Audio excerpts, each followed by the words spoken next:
السلام عليكم ورحمة الله تعالى وبركاته. اللهم صل وسلم وزد وبارك على الحبيب المصطفى وعلى آله وصحبه أجمعين. حبايبي واخواتي في كل مكان، عاملين ايه؟ رب دايما تكونوا بخير.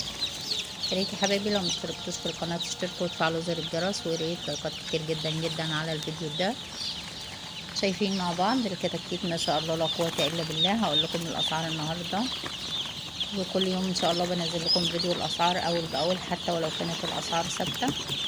ان شاء الله الفيديو بتاعنا حلو جدا وتستفيدوا منه، بس يا ريت تشيروا الفيديو، ويا ريت لايكات كتير جدا جدا على الفيديو ده عشان يوصل معانا لاكبر عدد من اخواتنا وحبايبنا، ويستفيدوا معانا بتطورات السوق وتطورات الاسعار كل يوم اول باول. طبعا في نزول النهارده في سعر الكتكوت الابيض يا حبايبي، اللي حابب يشتري او يسكن يتوكل على الله، لان في الايام دي الله المستعان ما احناش عارفين الدنيا رايحه فين بصراحه، لان يوم زايد يوم نازل، لسه مش عارفين الاستقرار هيكون امتى في سعر الكتكوت الابيض تحديدا، لان بما ان الكتكوت الابيض بيرفع كل الكتاكيت، والبط كمان بيرفع مع الكتكوت الابيض، فالله المستعان.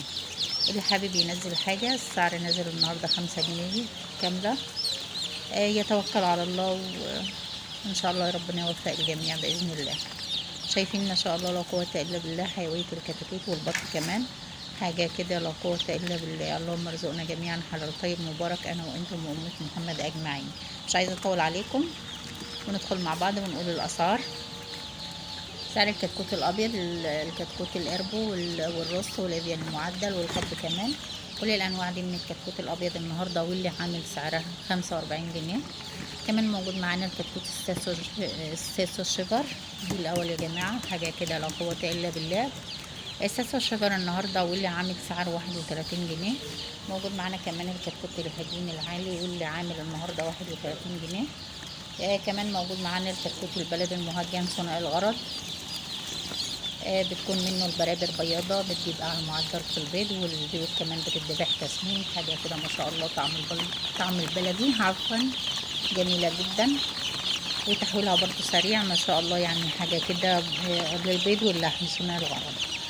قلنا الكتكوت البلد المهجن واللي عامل النهاردة 12 جنيه. موجود كمان معانا الكتكوت الفيوم البلدي جميل جدا برضو، واللي عامل النهارده 13 جنيه. موجود معانا الكتكوت الفيوم اللحم او الجميزه البيور واللي عامل النهارده 33 جنيه. وكمان موجود الكتكوت الرز البيور عامل 27 جنيه. اما بالنسبه للبط، انواع البط واسعاره، معانا البط الفرنساوي البيور واللي عامل النهارده 40 جنيه، ودي تعتبر اسرع دوره تسمين في البط عموما، البطه اللي هي الفرنساوي البيور. موجود معانا كمان البط الفرنساوي العاده واللي عامل النهارده سعره 37 جنيه. موجود معانا البط المسكوفي الار 41 واللي عامل النهارده 70 جنيه. كمان موجود معانا البط المولر او البط البغال واللي عامل سعره النهارده 70 جنيه. موجود معانا كمان البط المولد اللي بيكون من البط البغال او البط المولر، لكنه شبه البط السوداني واللي عامل النهارده 70 جنيه. كمان موجود سمان عمر 17 يوم واللي عامل النهارده 10 جنيه. ودي كانت الاسعار النهارده. اتمنى يكون الفيديو عجبكم، وتوكلوا على الله. اللي حابب ينزل كتكوت ابيض هو نازل النهارده 5 جنيه كامله، وربنا يوفق الجميع يا رب، ويرزقنا جميعا حلال طيب مبارك انا وانتم. اطلبكم في رعايه الله وامنه، واشوفكم ان شاء الله.